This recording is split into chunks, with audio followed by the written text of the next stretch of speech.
The chandeliers at Donatello's glimmered like frozen fireworks above a sea of crystal glasses and whispered conversations. Waiters in black and white uniforms moved gracefully between tables where Manhattan's elite dined on artfully plated truffle risotto and imported wines that cost more than most people's rent. At table 9, Michael Romano sat like he owned the room, because, in a way, he did. The CEO of Romano Enterprises, heir to an Italian luxury empire, carried an aura of control so sharp it seemed to silence everything around him. His suit was charcoal grey, perfectly tailored, his cufflinks engraved with the Romano crest. Every motion, pouring wine, checking his watch, returning a curt smile, spoke of precision and power. At the far side of the room, Felicia Morgan adjusted her apron and balanced a tray of porcelain dishes. Her shift was almost over. She'd spent the last 6 hours weaving between tables, her back aching, her mind half drifting to the unfinished research paper waiting at home. Symbolism of rebirth in Botticelli's Primavera. She needed this job. Teaching assistant pay didn't cover Manhattan rent, much less tuition for her PhD in Italian Renaissance literature. Serving at Donatello's was her compromise with life. Intellect by day, survival by night. She inhaled, steadying herself, and stepped toward table 9. "Good evening, sir." May I? The tray slipped. One plate, white porcelain rimmed with gold, tumbled from her hand, shattering against the marble floor. The sound sliced through the music. Conversation froze. Every head turned toward her. Felicia's heart lurched. I'm so sorry, sir." Michael looked up slowly, his gaze cold and cutting. The corners of his mouth twitched, not in sympathy, but in amusement. In crisp Italian, he said, "Clumsy and uneducated. They'll hire anyone these days." The words, musical yet cruel, fell like shards of glass. Around him, his dinner guests chuckled. The maitre d' rushed forward, stammering apologies. Felicia stood still, mortified. But something in her, the part of her that had spent years buried in Dante and Petrarch, learning the beauty of the language he'd just used to belittle her, refused to stay silent. She straightened her posture, met his gaze, and replied, in flawless Italian, "Meglio rompere un piatto che perdere le buone maniere." Better to drop a plate than to drop your manners. The laughter died instantly. Michael blinked, startled. His expression faltered just for a moment, but it was enough. The entire restaurant held its breath. Felicia could feel her pulse in her fingertips, yet her voice didn't shake. He stared at her as if reassessing what kind of person stood before him. For the first time that evening, someone had stripped him of his composure. The maitre d', sweating, whispered harshly, "Miss Morgan." In the kitchen, now, Felicia nodded, her chin high, and walked away with the quiet dignity of someone who refused to be small. Behind her, Michael's dinner companion leaned closer, smirking. "She speaks Italian better than you do." Michael didn't answer. He was still watching the spot where she had stood, an unreadable tension in his jaw. Later that night, Felicia sat alone in her small Brooklyn apartment, lit only by the glow of her laptop. Her name was trending. The Waitress, Who Schooled the Billionaire. Her inbox overflowed. Strangers cheering her courage, trolls mocking her arrogance, gossip blogs spinning stories she never lived. Donatello's emailed her termination notice before midnight. Felicia stared at the screen. She should have felt regret. Instead, she felt clarity. For years, she'd studied the human soul through art and poetry. Tonight, she'd seen its ugliest form, entitlement wrapped in charm. She whispered to herself, half bitter, half proud, "At least I dropped the right plate." She shut her laptop and lay down, too exhausted to cry. The next morning, a sharp knock on her door pulled her out of a restless sleep. Her neighbor handed her an envelope, ivory paper, sealed with the Romano Enterprises crest. Felicia frowned. Inside was a single printed line. "Meet me tomorrow at 10 a.m. Michael Romano." No apology, no explanation. No context. She stared at it for a long time, pulse quickening. The man who had humiliated her in front of an entire restaurant now wanted to meet her? For what? Another insult? A settlement? Or something else entirely? She folded the letter carefully, a strange mix of anger and curiosity burning behind her calm expression. Outside, the city buzzed awake. Taxis, horns, sunlight slicing through glass towers. Felicia looked out the window and whispered, almost to herself, "If this is the beginning of something, let it be on my terms." The next morning, Felicia Morgan stood before a wall of glass and steel that gleamed like a blade in the morning sun. Romano Enterprises, 5th Avenue. Her reflection in the mirrored surface looked strangely out of place. Navy coat, sensible shoes, hair pinned in a low bun, a folder of resume clutched to her chest. Around her, assistants in sleek suits hurried past, speaking into earpieces in Italian-accented English. The air smelled faintly of espresso and ambition. Felicia exhaled, straightened her shoulders, and walked toward the revolving doors. Inside, the marble lobby stretched upward like a cathedral of capitalism. The Romano crest, 2 lions flanking a crown, was carved into the floor. Every step echoed. The receptionist, immaculate in a tailored uniform, looked up. "Miss Morgan?" Felicia nodded. "Mr. Romano is expecting you." "Top floor." "Take the private elevator." Her pulse spiked. "Private elevator?" Of course, as the doors slid shut, the mirrored interior reflected her nervous smile. She whispered to her own reflection, "You're not here to apologize. "You're here to listen. Just listen." When the doors opened, the world changed. Michael Romano's office was a museum of modern restraint. White walls, glass desks, art pieces that cost more than her student loans. Behind the panoramic window, the skyline of Manhattan glittered like a promise and a threat. He stood by the window, phone in hand, posture effortless, as if the city itself bowed to his authority. His voice, low and controlled, carried across the room. "Sell the shares before market close." "I don't care about optics, I care about control." Then he turned. For a brief second, the same flicker she'd seen at Donatello's, that flash of curiosity, crossed his face. He gestured toward the chair opposite his desk. "Miss Morgan." "Please, sit," Felicia did, clutching her folder a bit too tightly. "Why am I here, Mr. Romano?" He smiled faintly. "You're direct. Good." He crossed the room, poured 2 glasses of water, and slid one toward her. "You've seen the headlines, I assume?" "Of course." "The waitress who schooled the billionaire."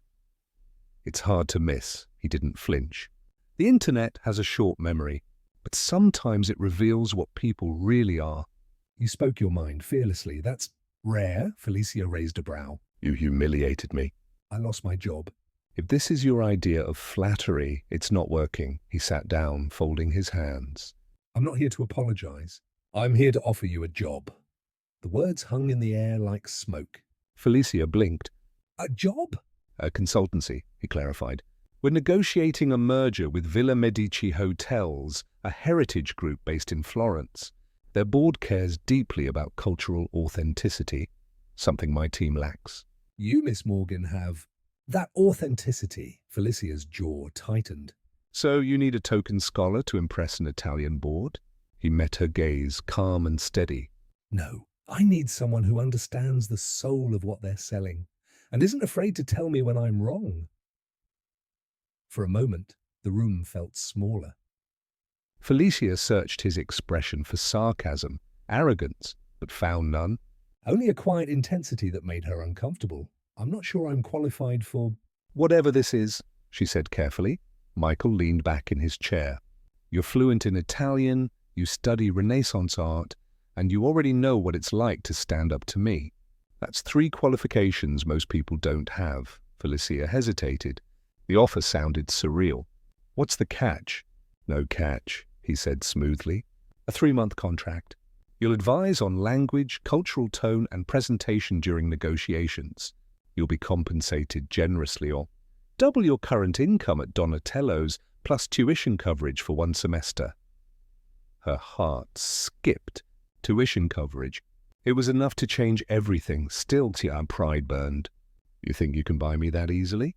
Michael tilted his head slightly, a hint of amusement touching his voice. "Miss Morgan, I don't buy people. I hire talent." "And you, apparently, have both," she leaned forward. "And what makes you think I'd work for someone who insulted me in front of an entire restaurant?" He didn't look away. "Because I think you care more about truth than ego. And you'll see this for what it is an opportunity, not an apology." Felicia's pulse fluttered. There it was again. The disarming mix of arrogance and sincerity that made him impossible to categorize. She rose from her chair. "I'll think about it." "Do," he said simply. Then, almost softly, "But remember, where do most people spend their lives waiting for the door to open?" "You already have the key," Felicia froze. For a second, the noise of the city below faded. She gathered her folder and walked toward the door. Before stepping out, she turned and said, "If I accept, I set my own conditions." "I am a consultant, not an employee. No one talks down to me again, including you." Michael's lips curved into a faint, approving smile. "That's exactly why I want you, Miss Morgan." Felicia had promised herself she wouldn't return. Yet, 24 hours later, she found herself once again stepping out of the elevator onto the top floor of Romano Enterprises. Her stomach knotted with equal parts curiosity and defiance. This time, Michael's assistant greeted her with a polite nod. "Mr. Romano is expecting you in the conference suite, not his office." Interesting. The conference room was vast, a panoramic view of Central Park. Long mahogany table, polished silver carafe steaming faintly. The contrast between the space and her simple navy dress made her feel like she'd stepped into a painting where she didn't belong. Michael entered quietly. His usual sharp suit was replaced by a soft grey one, the tie loosened. There was an ease in his demeanor today. Less CEO, more man. "Miss Morgan," he said, "thank you for coming back." "I almost didn't," Felicia replied. "I suspected as much," he said, motioning for her to sit. "Which is why I made sure today is worth your time." He slid a folder toward her. Inside were printed pages, not contracts, not financial statements, but something far more unexpected, notes from her dissertation proposal. Felicia blinked. "You've read my work?" "Part of it," he said casually, taking a sip of coffee. "Your thesis on the intersection of Renaissance literature and modern identity." "I found it." Enlightening, she narrowed her eyes. "You actually read academic writing for fun?" He smiled faintly. "For profit. Understanding culture is the most underrated business skill in the world." She couldn't help it. She was impressed. Just a little, Michael leaned forward. "Tell me, Miss Morgan, what do you think makes Italian heritage so magnetic to the rest of the world?" Felicia hesitated, thrown off by the question. "Because it's not about wealth or status," she said finally. "It's about soul, art, beauty, and imperfection coexisting. The Renaissance wasn't built by perfect people. It was built by dreamers and rebels, like you," he said quietly. The remark landed somewhere between compliment and observation. Felicia looked away, fighting the warmth creeping up her neck. He continued, "That's why I want you on this deal. The Villa Medici project isn't about another hotel. It's about preserving the story of a civilization. And I need someone who understands stories." Felicia looked at him closely, as if trying to decide whether he was real or simply a man who knew exactly what words to use. "You have an answer for everything, don't you?" she murmured. "Only when I mean it," he said. Silence settled between them. Not awkward, but alive, the kind that hums with unsaid thoughts. Finally, she opened the folder again. Before I agree, I need to set a few conditions. Michael's eyes flickered with intrigue. Of course you do. First, she began, her tone firm, I'll speak freely. If something doesn't align with the cultural integrity of the project, I'll say it. Publicly, if necessary. He nodded once. Agreed. Second, I want an academic letter of recommendation at the end of the contract, authored by you, addressed to the faculty committee at Columbia. His lips curved slightly. You plan ahead. I respect that. And third, She hesitated, then added, I don't want this to be a charity. I know I was viral for a week, but I'm not some publicity stunt. That was the only time he looked genuinely offended. Felicia, he said softly, her name rolling off his tongue as though testing it. If I wanted a PR stunt, I'd have hired an actress. I hired you because you're brilliant. And because you're not afraid of me. The words hit her harder than she expected. She tried to mask it with humor. That's debatable. A flicker of amusement passed his eyes. You stood your ground in front of half of Manhattan. I'd say that qualifies. Felicia tapped her pen against the folder, thinking. You're persistent, Mr. Romano. I'm Italian, he replied smoothly. Persistence is genetic. That made her laugh despite herself. The first real laugh since this all began. It startled him too. For a fleeting moment, the walls between billionaire and academic seemed to crumble. Felicia extended her hand across the table. Fine, I'll accept. But if you so much as condescend to me again, this partnership ends. Michael reached for her hand. Firm, warm, steady. Noted, he said simply. Then his tone softened.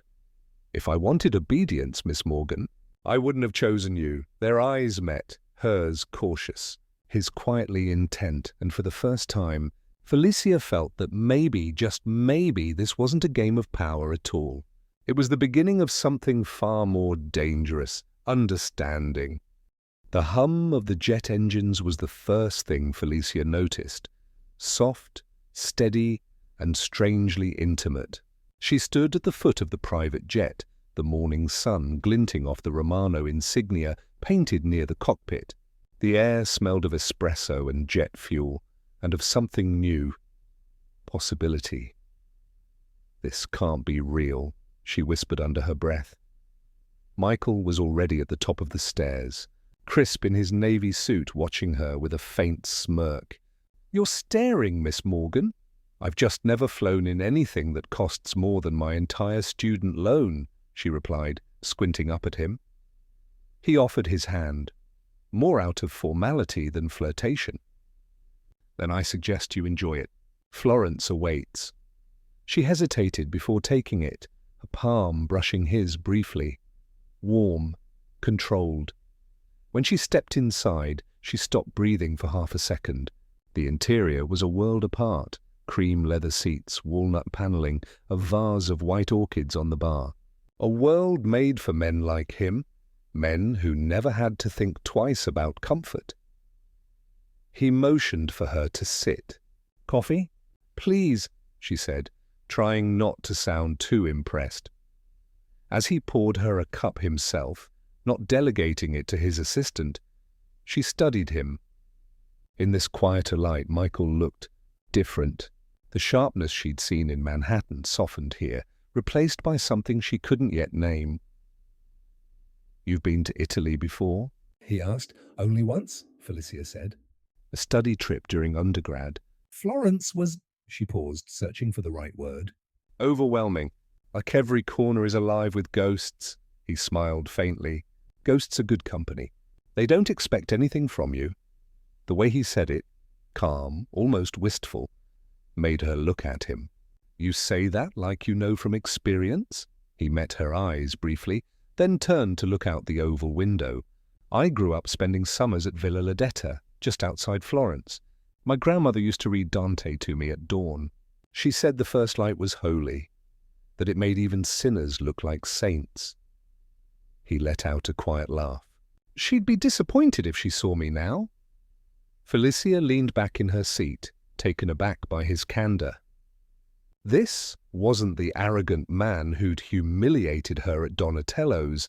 This was someone else, a man still tethered to a memory he couldn't quite let go of. For a while, neither spoke. The plane climbed through layers of white clouds, Manhattan shrinking to a blur beneath them. Felicia looked down at her notebook, but her thoughts drifted. Not to work, but to him. Why did he choose her? Why her voice, her mind, her defiance? "Miss Morgan," he said suddenly, breaking her thoughts. "Why did you take this job?" She blinked. "Because I needed the money," he arched a brow. Honest. I could lie if you prefer, she added dryly. Michael chuckled, a low, genuine sound that caught her off guard. Please don't, everyone around me already does. There it was again, that quiet truth under his confidence. Loneliness disguised as control. The rest of the flight passed in fragments, him explaining the Villa Medici deal, her taking notes, their banter alternating between professional and strangely personal. At one point he caught her studying the world map embroidered on the wall and said, "Pick one." Any city, if you could start over, where would you go? She thought for a moment. "Siena, it's smaller, quieter. People still greet each other by name," he nodded slowly. That's why I can't live there. What do you mean? He looked at her, eyes unreadable. "I built my world on silence. People like me don't get greeted by name anymore." Only by title. Felicia said nothing, but the ache in his voice stayed with her. Hours later, when the pilot announced their descent into Florence, she pressed her forehead to the window. The Tuscan landscape unfurled below. Terracotta rooftops, cypress-lined hills, golden lights spilling over centuries-old villas. Her chest tightened. "It's even more beautiful than I remember." Michael watched her quietly. It's home, he said. Then softer. "At least it used to be." The plane landed with a gentle thud, rolling across the private runway. Outside, attendants were already waiting, the Romano emblem gleaming on black sedans. As they descended the steps, the warm Italian breeze carried the scent of lemon blossoms and stone. Felicia felt small but alive, to be like stepping into a Renaissance painting. Michael gestured toward the cars. "Welcome to Florence, Miss Morgan." She smiled faintly, her hair lifting in the wind. And what happens now? He paused, glancing toward the hills. "Now," he said, "we begin rewriting history. Mine and yours." And though she didn't know it yet, that was exactly what they were about to do. Villa Ledetta stood on the crest of a hill overlooking Florence, its facade bathed in amber light. Marble angels guarded the gates. Fountains whispered under olive trees. The air smelled of roses, truffle oil, and power. Felicia adjusted the strap of her cream dress, feeling the weight of every curious glance as she followed Michael up the grand staircase.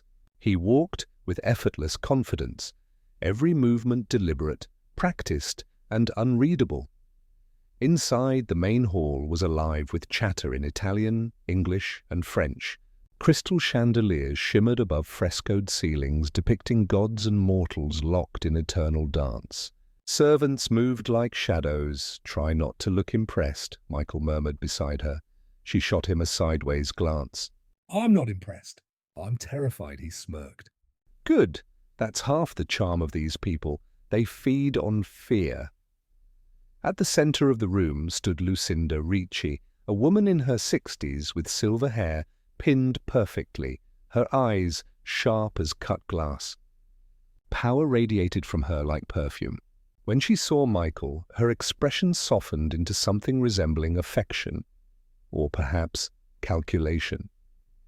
"Signor Romano," she greeted, kissing his cheeks. It's been too long. "You've grown into your grandfather's arrogance." Michael smiled thinly. And you haven't aged a day, Signora Ricci. May I introduce Dr. Felicia Morgan, my cultural consultant? Lucinda turned her gaze to Felicia, slow, assessing. A consultant? "You look more like a poet than a businesswoman."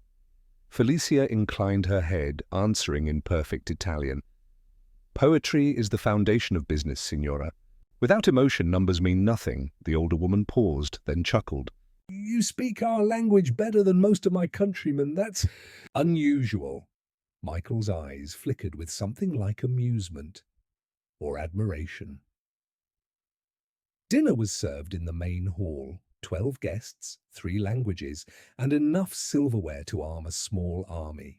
Felicia sat between Michael and Lucinda, feeling the weight of centuries pressing from the frescoed ceiling above. As the first course arrived, handmade ravioli stuffed with ricotta and lemon, Lucinda's son Marco leaned forward. So, Miss Morgan, you're an expert on Renaissance culture. Tell us, what does that have to do with hotel acquisitions? It was meant to be condescending, and everyone knew it. Felicia smiled politely. In the Renaissance, every home was designed not only for living but for legacy.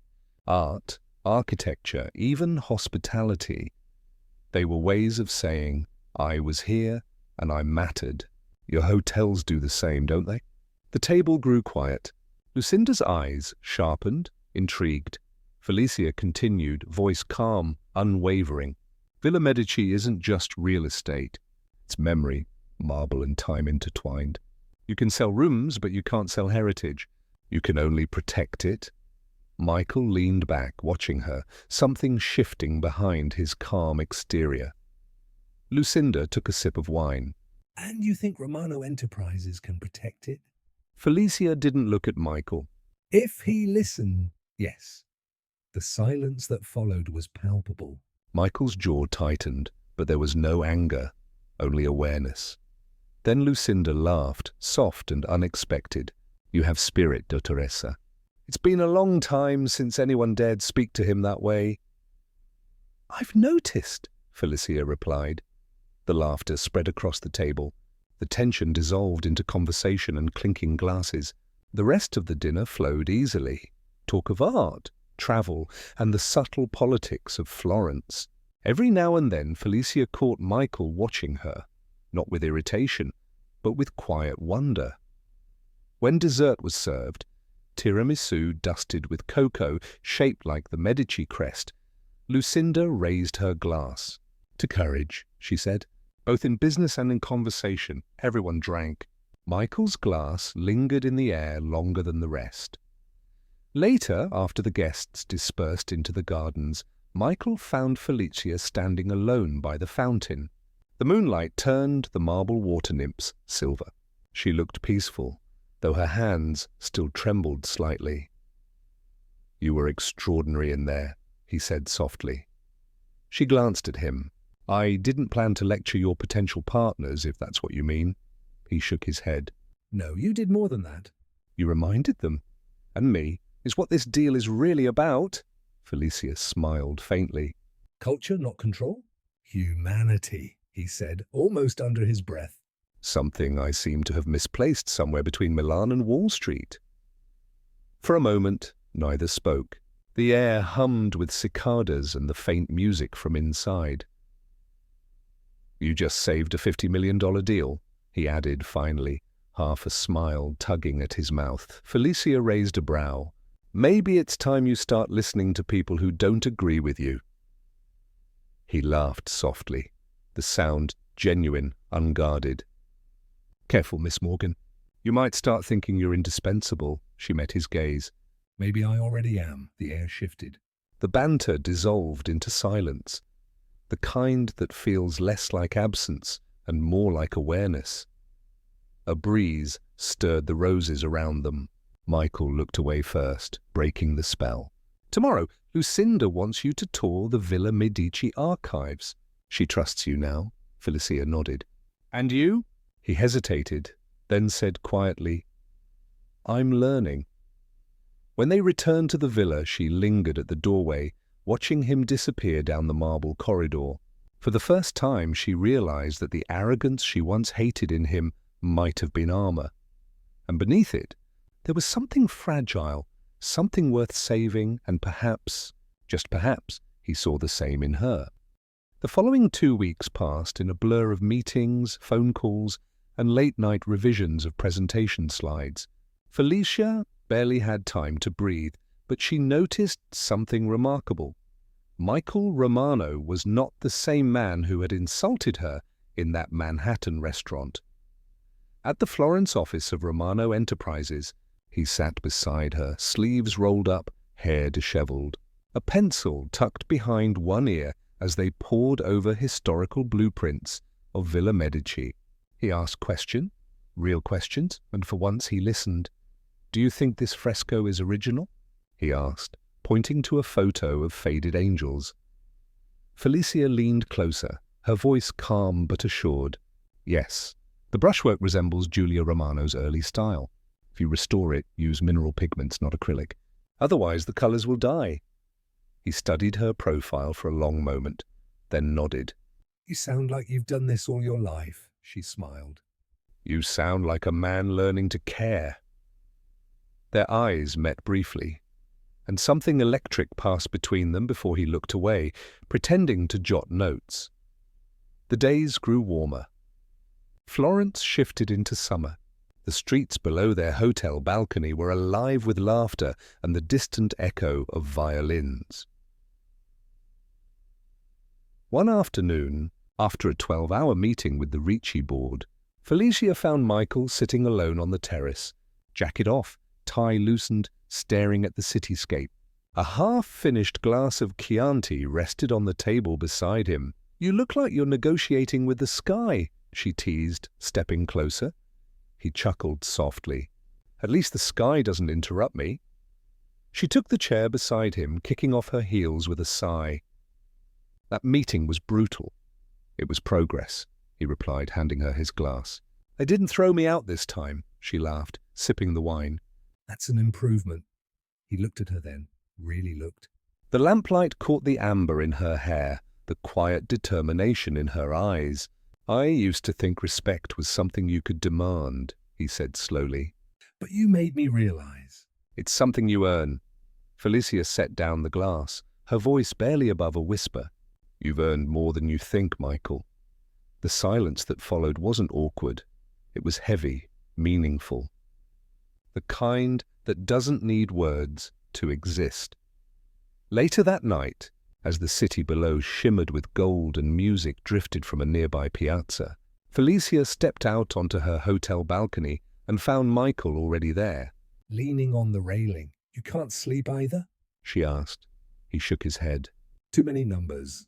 Too many ghosts." "Ghosts?" He turned toward her. "My grandfather built this company from nothing. My father nearly destroyed it." "I've been trying to prove I'm not either of them." Felicia's gaze softened. "Maybe you don't have to prove anything. Maybe you just need to be someone new." He looked at her as though she'd said something no one ever had. For a moment, neither moved. The night was alive with possibility. The distant bells of the Duomo, the faint scent of jasmine. "You seem softer here," she murmured. Michael smiled faintly. "Maybe it's the city." He paused, his voice dropping lower. "Or maybe it's you." Felicia froze. Not because of the words, but because of the way he said them. Unguarded, honest, fragile. She looked away, trying to calm the sudden racing of her pulse. "You shouldn't say things like that, Michael." "Why not?" "Because it sounds like you mean them." He stepped closer, the air between them thickening. "And if I do?"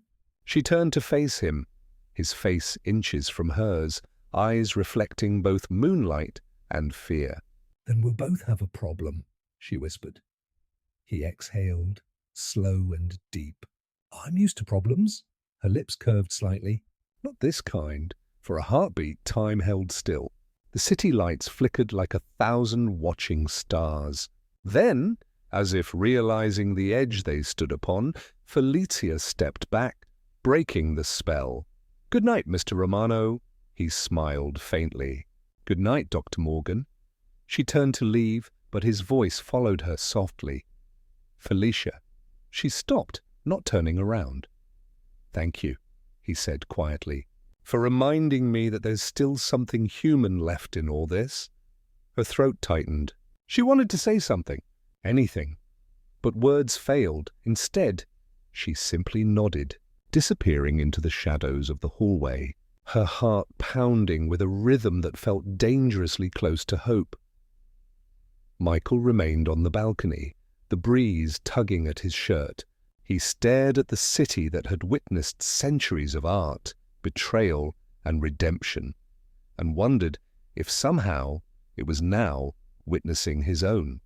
The storm arrived without warning. It began with a headline splashed across every financial site in Europe. Romano Enterprises accused of manipulating cultural heritage funds. Bellamy Group demands investigation. Within hours, Michael's phone wouldn't stop ringing. investors panicked. Lucinda Ricci requested an urgent meeting. The press camped outside the Villa Medici estate, hungry for scandal. Felicia found him pacing in the conference room, tie gone, sleeves rolled up, fury carved into every line of his face. "They want blood," he muttered, slamming his phone onto the table. "Bellamy thinks he can destroy me with one lie." Felicia closed the door softly behind her. "Then don't let him," he turned sharply. "You don't understand." "I do," she interrupted, stepping closer. "I understand that if you respond with anger, you'll only prove his point." Michael's jaw tightened. "You think I should just sit here while my company burns?" "I think," she said evenly, "You should show them who you really are." He stared at her, the same woman who once threw his arrogance back in his face, and now stood between him and his own downfall. By noon, the Ricci family boardroom was full. Lucinda sat at the head of the table, poised, unreadable. Michael presented the project reports, the restoration budgets, every receipt and grant record he had. His voice was steady, but his eyes betrayed sleepless nights. When Lucinda finally spoke, her tone was cold. "The accusations are serious. If even part of this is true, our partnership could ruin us." Michael inhaled deeply. "Then verify it. Audit everything. You'll find nothing false," the room murmured. But Lucinda's gaze shifted toward Felicia, who sat quietly beside him, her notebook open. "And you, Miss Morgan," Lucinda said, "do you believe in him?" All eyes turned to her. Felicia froze for a heartbeat. She could feel Michael's gaze, the silent question behind it. "Will you stand by me?" She rose to her feet slowly, her pulse pounding. "Yes," she said, her voice clear, "because I've seen how he works. Not as a tycoon, but as a man who finally understands what heritage truly means." She glanced around the table. "He doesn't want to own Villa Medici. He wants to preserve it. He listened to every expert, even me, the woman he once humiliated." "That's not arrogance. That's growth." Silence. Even Lucinda's expression softened slightly. Michael looked at her, something raw flickering in his eyes. Gratitude, disbelief, and something deeper. Later, when the meeting ended and Lucinda promised a temporary pause instead of termination, Felicia walked out into the courtyard. The sun was setting over Florence, the sky painted in rose and gold. Michael followed her, footsteps echoing softly on the marble. "You didn't have to do that." "Yes, I did," she replied without turning. He stepped closer. "You risked your reputation." Felicia faced him then, her eyes fierce but gentle. "What reputation?" "I'm just a doctoral student who tells the truth." "And the truth is, I believe in what you're trying to do, Michael. Not the company, you." He stared at her as if hearing something impossible. "No one's ever said that to me." "Then maybe it's time someone did." For a long moment, neither spoke. The only sound was the fountain's gentle rhythm. Then Michael exhaled, the tension leaving his shoulders. "I've spent my whole life fighting to be the smartest man in every room." "But when you spoke just now," his voice faltered, "you made me realize what real strength looks like." Felicia's lips curved faintly. "If you keep saying things like that, people might start to think you're human." He laughed quietly, the sound genuine, disarming. "Maybe I'm starting to be." That night, news began to turn. An independent journalist released an exposé revealing Bellamy's falsified claims and manipulation of financial data. Romano Enterprises' name was cleared. Michael stood on the hotel balcony with a glass of wine, watching the city lights reflect in the Arno River. Felicia joined him, her hair loose, the breeze carrying its scent between them. "Seems like Florence believes in you again," she said softly. Michael looked at her. It's not Florence I wanted to convince. Her heart skipped. "Then who?" He took a step closer. You. For a brief, dangerous second, she thought he might kiss her. But instead he whispered, "Thank you, Felicia, for seeing the man I didn't think existed anymore." She smiled faintly, eyes glistening. Maybe he was never gone, just waiting for someone to look closely enough. Down in the streets below, church bells rang. The sound felt like a quiet promise, fragile but real. And for the first time, Michael Romano didn't feel like a man fighting to win. He felt like a man who had finally found something, someone worth losing for. The air in Florence grew heavier as the headlines cooled, but the whispers did not. Every cafe, every corridor in Villa Medici seemed to carry a trace of tension, like a storm that refused to end, merely waiting for the next strike. Michael had flown back to New York that morning to deal with the shareholders' panic. Before leaving, he'd paused in the doorway of the office where Felicia was sorting through documents. "Stay close to Lucinda," he'd said, his voice low but steady. "She trusts you now. Don't let Bellamy or anyone else undermine that." Felicia had nodded. "I'll manage. Just make sure you come back before the whole board eats you alive." He gave a faint smile, tired but warm. I'll try. That was 12 hours ago. Now the sky was dimming into twilight when Felicia finished the day's work and stepped out of the Ricci estate.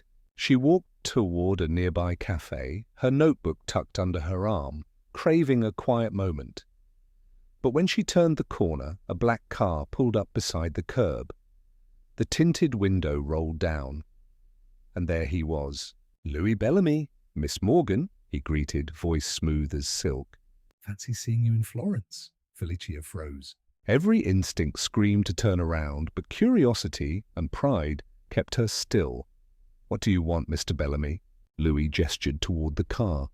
"Just a conversation. I promise I'm not as monstrous as Romano paints me." "I doubt that," she said flatly. He smirked. "Still 5 minutes." That's all I ask. "If you don't like what I say, you can walk away." Felicia hesitated, then opened the door. She'd faced worse storms than this. Inside, the car smelled of cologne and old leather. Louis studied her with a mix of charm and calculation. "You're an impressive woman," he began. "Smart, articulate, principled, and yet you're wasting your brilliance defending a man who'll never put you first." Felicia crossed her arms. "If this is another attempt at character assassination, save your breath." He chuckled softly. No, this is business. I came with an offer. He slid an envelope across the seat toward her. Inside was a signed proposal and a check, the number printed in neat, impossible digits. "I'll pay you 500,000 euros, he said smoothly, "to provide me with Romano's presentation drafts and acquisition schedules." Nothing illegal, just information. Felicia's eyes darkened. "You're asking me to betray him." "I'm asking you," Louis corrected, "to stop tying your future to a man who's already doomed. You think Ricci will protect him once another scandal hits? Please, they'll cut him loose and pretend they never knew him." But you can walk away rich, respected, untarnished. She stared at him, then at the check. Her fingers didn't move. When she finally spoke, her voice was quiet, almost gentle, but sharp enough to draw blood. "You think I'm like you," she said, "that I measure worth in money and survival. But I'm not for sale, Mr. Bellamy, not to you." Not to anyone. His smile thinned. Idealism is cute, but it doesn't last. Neither does deceit, she shot back. Louis leaned closer, his tone dropping an octave. "You have no idea who you're dealing with." I could end your career with a single call. Felicia didn't flinch. "Then make it." Silence filled the car. For a second, he looked almost amused. "You really do have fire. Romano must adore that." She opened the door. "He doesn't own me either." As she stepped out, he called after her. "One day, Miss Morgan, you'll regret choosing the wrong side." Felicia turned briefly, the streetlights casting gold on her face. "I didn't choose sides." "I chose integrity. That's something you'll never understand." Then she walked away. The sound of her heels, sharp and unyielding against the cobblestone street. By the time she reached her apartment, her hands were trembling, not from fear, but from adrenaline. She leaned against the door, inhaling deeply, letting the tension drain out. The phone buzzed. A message from Michael. "Board meeting done. Coming back soon." "You okay?" Felicia typed slowly, her fingers steadying. "I'm fine." "Just weathered another storm," he replied almost instantly. "Good. You've always been better at that than I am." She smiled faintly at the screen, her reflection blurred in the window glass. Outside, thunder rumbled over the city again, distant but promising rain. Felicia looked up at the darkening sky and whispered to herself, "Let it rain. I've already survived worse." And somewhere across the ocean, in a high-rise office overlooking Manhattan, Michael Romano stared at her message and realized something undeniable. The empire he built on ambition was fragile, but the trust of one woman had become the foundation he never knew he needed.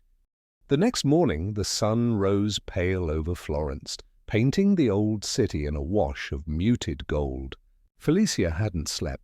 Her mind kept replaying Louis Bellamy's smug face, the check he'd placed before her, and his final warning. "One day, you'll regret choosing the wrong side." But the longer she thought about it, the clearer her conviction became. She hadn't chosen the wrong side. She had chosen what was right. Still, as she arrived at the Ricci estate for another day of meetings, a knot of unease coiled in her chest. Something felt off. The staff were whispering. Lucinda's assistant avoided eye contact, and when Felicia entered the conference room, she found the morning papers spread across the table. The headlines screamed in bold Italian type, "Romano accused of strong-arming family business into sale." Felicia froze. The article detailed a claim that Michael Romano had used legal pressure years ago to force a small, family-owned hotel in Tuscany, Villa Aurelia, to sell to one of his subsidiaries. Her heart sank. This was exactly what Bellamy had hinted at. Lucinda Ricci entered moments later, poised as always in an elegant cream suit. Her gaze met Felicia's, calm, unreadable. "I assume you've seen the papers," she said. Felicia nodded slowly. "Is it true?" Lucinda didn't answer right away. She walked to the window, looking out over the gardens before turning back. "What do you believe, Miss Morgan?" Felicia hesitated. I don't know. Michael isn't the man those headlines describe." "But I can't ignore what's written either." Lucinda studied her a moment longer, then said simply, "Come with me." They left the main villa and drove an hour south, through winding Tuscan roads lined with cypress trees. Felicia stayed silent, the tension coiling tighter with every turn. Finally, they stopped before a weathered stone building draped in ivy, Villa Aurelia, the very hotel from the article. Lucinda led her through the small courtyard. Inside, the air smelled of lemon oil and old marble. Photographs lined the walls, black and white images of a family spanning generations. An elderly man approached, leaning on a cane. "Lucinda!" "It's been too long. This is Signor Alberti," Lucinda said. "He and his family own this place." Felicia blinked. "Own, but the article said—" Alberti smiled faintly. "That Romano forced us to sell? Ah, yes. That lie has been following us for years." He motioned for them to sit. "The truth is simpler and far more human. Our hotel was drowning in debt. Romano Enterprises had every legal right to acquire it. But instead, Michael Romano came here himself. He restructured the debt, paid off our taxes, and insisted we keep ownership. He said this place was a piece of Italy that shouldn't be lost to a corporation." Felicia felt her throat tighten. "You never told anyone?" Alberti chuckled softly. Not everyone needs applause to do good. Lucinda gave her a knowing look. Now you understand why I trusted him, and why I trust you. Felicia swallowed hard, emotion building in her chest. Thank you for showing me this, the old man nodded. Tell Michael he's always welcome here, and that Villa Aurelia still serves the best espresso in Tuscany. On the drive back, silence filled the car. The quiet kind that carried weight, not discomfort. Felicia stared out at the rolling hills, heart heavy but warm. Lucinda finally spoke. You remind me of him, you know. The same fire, the same stubborn belief in people. Felicia smiled faintly. Sometimes that belief hurts. Yes, Lucinda agreed. But it also saves. When they reached Florence, Felicia thanked her and stepped out. The city was bathed in sunset now, orange light spilling over the Arno River, glinting off the domes and rooftops. She stood on the Ponte Vecchio bridge, phone in hand, hesitating before calling Michael. He answered on the second ring. Felicia. His voice sounded exhausted. I went to Villa Aurelia, she said softly. I know the truth now. There was a pause, just the faint sound of his breath through the line. I didn't want you dragged into that mess. You didn't drag me, she whispered. You inspired me to look deeper. Another silence, then quietly. Thank you for believing in me. I don't just believe in you, Michael, she said, her voice trembling slightly. I believe in what you're trying to build, he exhaled shakily. Then I'm doing something right. As the call ended, Felicia stayed on the bridge, watching the water reflect the first stars. The ache in her chest wasn't pain anymore. It was something gentler, fuller. For the first time since meeting Michael Romano, she wasn't thinking about business, or culture, or the fragile line between them. She was thinking about him, the man who'd once humiliated her, then hired her, and now, somehow, had become someone she admired. Somewhere between the broken plate and this moment, he had changed. And maybe so had she. Felicia turned away from the river, whispering into the cooling night. You don't have to tell the world who you are, Michael. The right people already know. And as she walked back through the narrow streets of Florence, the bells of Santa Maria del Fiore began to ring, soft, solemn, and full of promise. 3 days later, the storm broke. Florence woke to news that would ripple through every financial outlet in Europe. Louis Bellamy's empire had collapsed. Emails, bank records, and falsified contracts were exposed, each one traced back to his attempt to sabotage Romano Enterprises. Michael Romano returned to Florence that morning, his private jet landing in a veil of mist over Peretola Airport. For the first time in weeks, he looked lighter. Not because the crisis was over, but because he'd chosen to face it with truth instead of pride. Felicia met him at the entrance of Villa Ledetta. He looked tired, the kind of exhaustion that came from sleepless nights and battles fought in silence. But when he saw her, something in his expression softened. You were right, he said simply. Bellamy fell on his own lies. Felicia smiled faintly. I heard. The papers are calling it the Romano Redemption. He huffed out a dry laugh. Redemption is too generous a word. I didn't do this to clear my name. I did it because you made me remember why I started in the first place. Felicia blinked, momentarily caught off guard. His voice wasn't the sharp, commanding tone she'd known when they first met. It was quieter, steadier, almost human. Before she could answer, Lucinda Ricci entered the grand hall, her heels clicking elegantly on the marble floor. Mr. Romano, she greeted. You've survived the storm. Impressive. Michael inclined his head. Storms tend to show what's built on stone and what's built on sand. Lucinda's lips curved, half amused. A poetic metaphor. Perhaps you've been spending too much time with Miss Morgan. Felicia flushed slightly. But Lucinda continued before either of them could respond. I've reviewed the documents, she said, and I'm ready to proceed with the signing. However, I have one additional condition, Michael's brow arched. Which is? Lucinda turned toward Felicia, her gaze steady.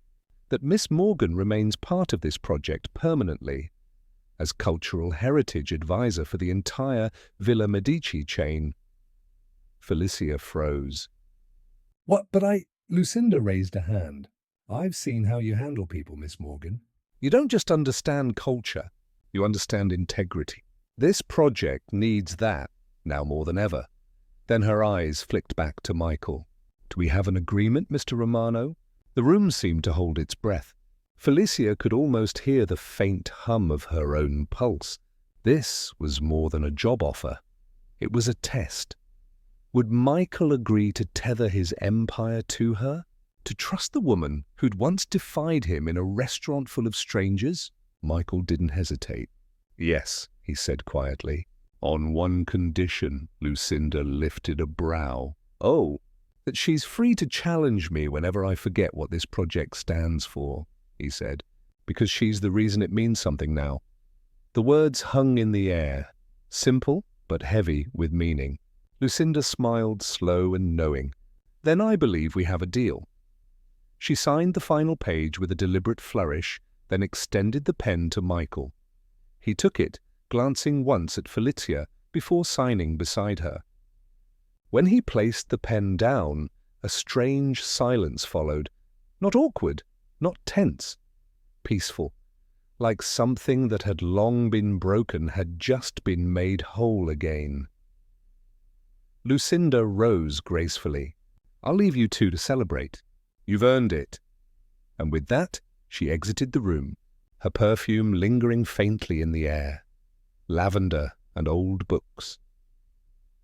For a moment, neither Felicia nor Michael spoke. Felicia's voice broke the silence first. You didn't have to say that. He turned toward her. Say what? That I'm the reason this means something. You didn't owe me that. Michael shook his head slowly. It wasn't a debt. It was the truth. He stepped closer, the afternoon light catching in his dark eyes. When I met you, I thought I was teaching you about my world, but it turns out you were the one teaching me about mine. Felicia's heart stumbled. Michael, he smiled. Not the polished CEO smile, but something raw and genuine. You once told me that respect is the true language of love. I didn't understand it then. But I do now. She exhaled shakily, caught between disbelief and something dangerously close to longing. Careful, she murmured. That almost sounded like a confession. Maybe it was, he said softly. They stood there, framed by sunlight streaming through the tall windows, the city of Florence humming quietly beyond. For the first time, Felicia didn't feel like the girl who'd dropped a plate in front of a billionaire. She felt like someone who belonged, not because of status, but because she'd earned her place in his world. Michael looked down at her, eyes full of quiet promise. Stay, not for the contract, for what comes after. Felicia hesitated only a moment, long enough to remember who they'd been and what they'd survived, before she whispered, I'm not going anywhere. The city of Florence shimmered that evening, golden light spilling across terracotta rooftops, the Arno glinting like liquid glass beneath the fading sun. Felicia and Michael walked side by side down a narrow cobblestone street, the chaos of business meetings and media headlines now replaced by the quiet murmur of the city at dusk. They stopped in front of a small trattoria tucked between ivy-covered walls. The sign above the door read, Trattoria del Cuore. Here? Felicia asked, amused. You? In a place that probably serves wine in mismatched glasses? Michael smirked.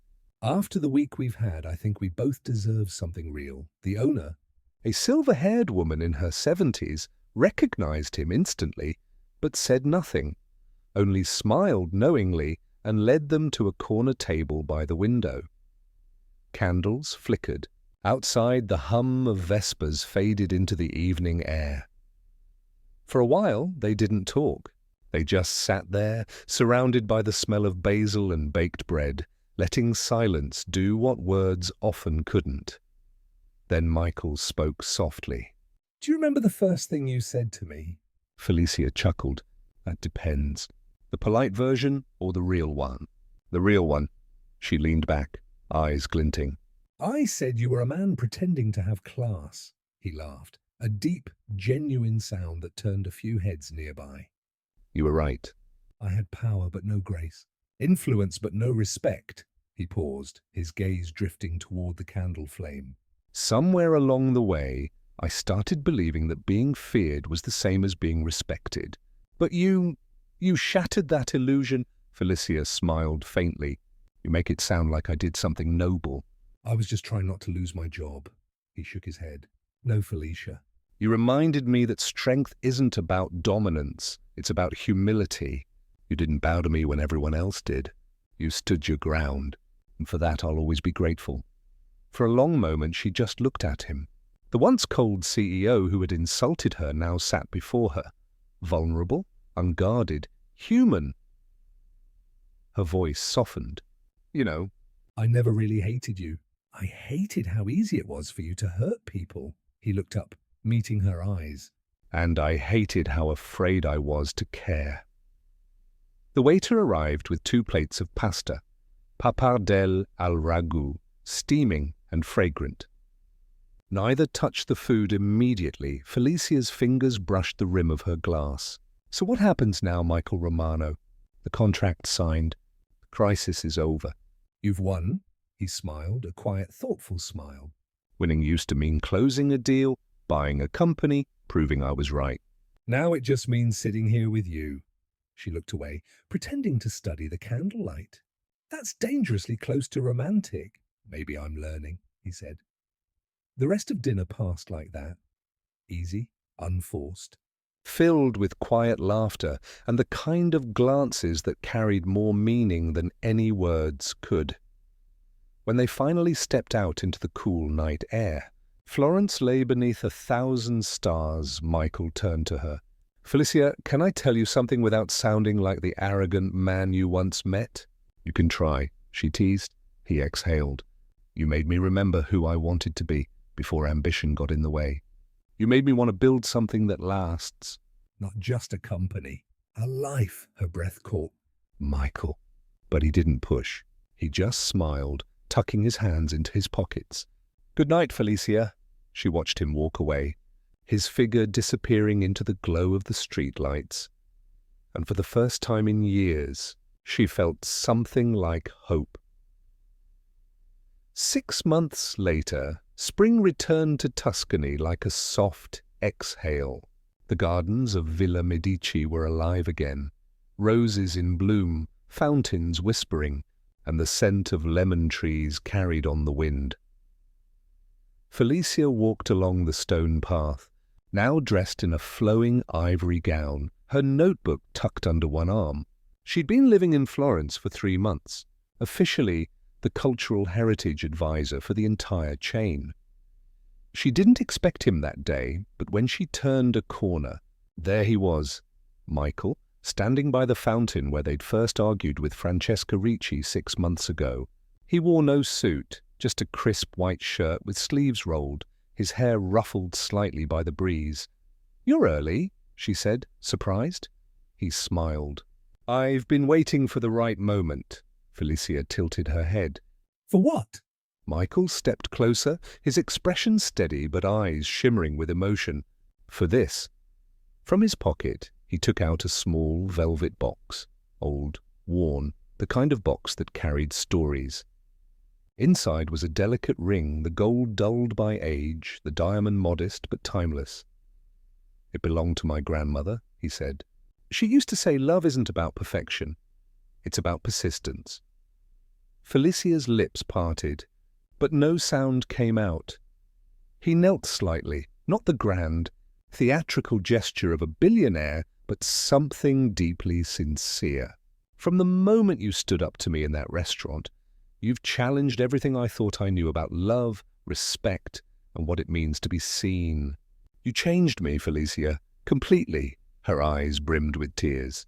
Michael. He smiled softly. So will you let me keep learning with you? The world seemed to still. The breeze quieted, the sun dipped low, casting a golden halo around them. Felicia nodded through her tears, whispering, "Yes." He slipped the ring onto her finger. It fit perfectly, as if it had been waiting for her all along as he pulled her into his arms. The bells of Florence rang faintly in the distance, echoing through the gardens, from a broken plate to a lifelong promise. Their story had come full circle.